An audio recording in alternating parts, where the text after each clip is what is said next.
Imagine a sage who was not only present in the greatest epic of all time, but also the one who wrote it. A sage who gave birth to the very heroes of the tale, guided them through destiny, and finally recorded their story for eternity. Today, we are going to dive into the life of such a great sage, Maharishi Ved Vyasa. Calling him merely a writer would be an injustice, like comparing a spark to the blazing sun. He was a boundless ocean of wisdom, the architect of India's spiritual heritage, and a seer whose words continue to illuminate hearts even after millennia. The story of Ved Vyasa is not just one person's story. It is a story of a journey of knowledge that gave India its true identity. A journey that preserved scattered wisdom and made it available for countless generations to come. He is even called Chiranjeevi, the one who is still alive. In today's story, we will explore his mysterious birth, the division of the Vedas, the creation of the Mahabharata and the Puranas, and those hidden aspects of his life that continue to inspire us to take the right decisions and understand our duties. Let's begin the story of the great Guru who is remembered on Guru Purnima. The story of sage Ved Vyasa begins with a mysterious and divine birth during the Dwapar Yuga. In a small village on the banks of the Yamuna river lived a beautiful girl, Satyavati, the daughter of a fisherman.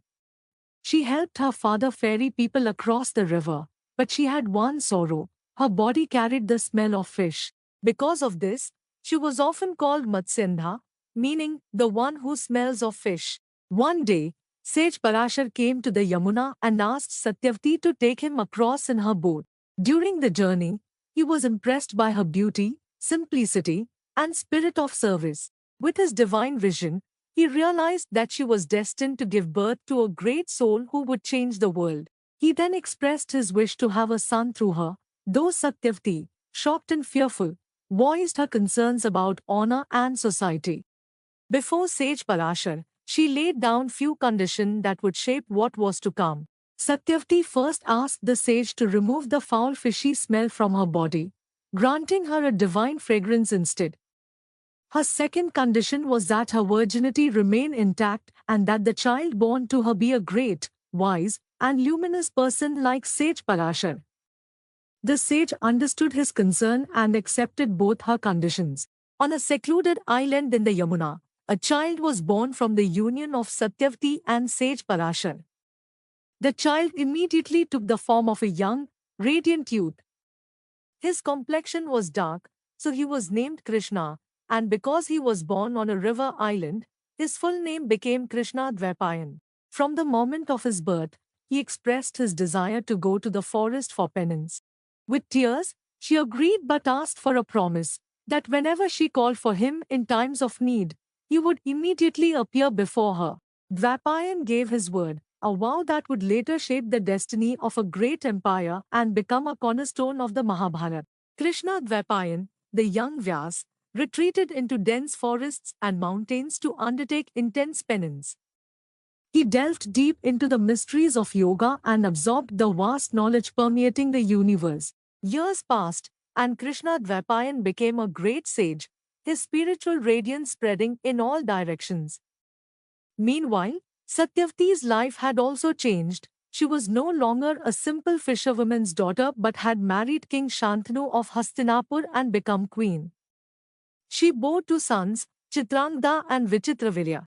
Fate, however, had other plans. King Shantanu passed away, and Chitrangda and Vichitravirya died without leaving an heir. Worried about the future of the Kuru dynasty lineage, Satyavati turned to her firstborn son, Sage Vyasa, for help. Closing her eyes, she wholeheartedly remembered her son, Vyasa. The moment she called him to mind, Vyasa appeared before her. Vyasa's appearance reflected a fierce ascetic, long matted hair, ash-covered body, and extraordinary radiance in his eyes. Satyavati asked Vyasa to save the Kuru dynasty by fathering children with Vichitraviryas to widows, Ambika and Ambalika, following the ancient practice of niyog. Vyasa replied, "Mother, you have given me a very difficult task, but your command is my highest duty. I will do this to protect the lineage." Vyasa told his mother, "My penance has made my appearance very frightening. Give the queens some time to prepare themselves mentally and physically to face me. Impatient and worried about the safety of the kingdom, Satyavati urged Vyas to act immediately. Understanding her concern, Vyas agreed. When Queen Ambika entered his presence, she was so terrified by his fierce appearance that she closed her eyes. As a result, the child born to her was blind from birth. This was Dhritarashtra. Satyavati, saddened, requested another son.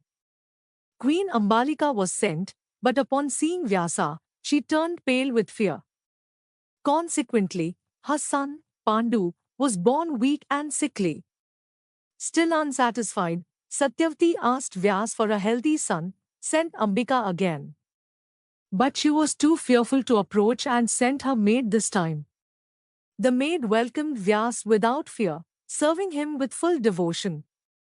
Pleased, Vyas blessed her with a healthy and wise son, Vidur, a great scholar of dharma and policy. Thus, Vyas fulfilled the promise to his mother and performed his duty toward his lineage, ensuring the continuation of the Kuru dynasty. After fulfilling his duty, he returned to the forest to continue his penance. Sage Vyasa's greatest mission was not merely serving Hastinapur, but safeguarding the vast wisdom of the Vedas. With his divine vision, he foresaw that as Kali Yuga approached, human memory, intellect, and moral strength would steadily decline. The Vedas, an endless ocean of hymns, mantras, rituals, and spiritual knowledge, were becoming impossible for a single person to retain. To protect this priceless treasure from fading with time, Vyas undertook a monumental task. He organized the vast ocean of Vedic wisdom into 4 parts: Rig Ved, Yajur Ved, Sam Ved, and Atharv Ved, according to their nature and use, and entrusted them to his disciples so the tradition could continue. This unparalleled work earned him the immortal name Ved Vyas. The very word Vyas means one who divides, compiles, or arranges. But he realized that the deep language and symbolism of the Vedas were too complex for ordinary people. Out of compassion, he created the 18 Puranas to make spiritual wisdom accessible to all, vast collections of stories about gods, sages, kings, and the universe. Through simple tales, the Puranas taught devotion, morality, and philosophy. Even today, much of what we celebrate in festivals and rituals comes from these Puranic stories. Rishi Vyas, with his divine vision, foresaw the great war of the Kauravas and Pandavas and realized that its lessons must be preserved for future generations. He resolved to compose not just a story, but the Mahabharata, a scripture for all of humanity. But such a monumental work could not be written by Vyas alone. He asked Lord Ganesha to help him to write, the divine scribe and remover of obstacles. Ganesha agreed, but on one condition: Vyas should never stop while dictating. Vyas, wise as always, set a counter condition: Ganesha must write only after fully understanding each verse. This gave Vyas time to think and compose carefully. The result was the Mahabharata, 100,000 verses, covering not only the war of Kurukshetra but also philosophy, dharma, politics, devotion, and the eternal message of the Bhagavad Gita. Vyasa's wisdom did not end with the Mahabharata. His son, Shuk, became one of the greatest teachers of Vedanta, spreading his father's spiritual legacy. And to this day, the festival of Guru Purnima is celebrated in Sage Vyasa's honor.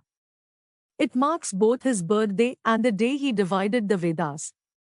On this day, people bow to their teachers and remember Vyas as the Adi Guru, the first Guru. Sage Vyas was not just a sage, not just an author. He was a guide, a protector, and a visionary. He preserved the Vedas, created the Puranas, wrote the Mahabharata, and gave the world the wisdom of the Gita. Through his life and works, he shaped not only the destiny of the Kuru dynasty but also the spiritual destiny of India. Thank you for watching. Don't forget to like, share, and subscribe for more such timeless stories of ancient wisdom. Stay tuned for the next episode.